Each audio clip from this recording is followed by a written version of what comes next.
प्राणाय स्वाहा ॐ अपानाय स्वाहा ॐ व्यानाय स्वाहा ॐ उदानाय स्वाहा ॐ समानाय स्वाहा ॐ ब्रह्मणे नमः।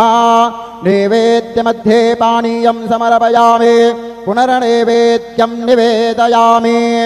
ॐ प्राणाय स्वाहा ॐ अपानाय स्वाहा ॐ व्यानाय स्वाहा ॐ उदानाय स्वाहा ॐ समानाय स्वाहा ॐ ब्रह्मणे नमः।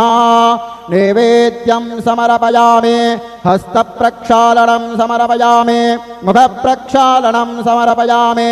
सद्गुरो साईनाथ देवताभ्यो नमः।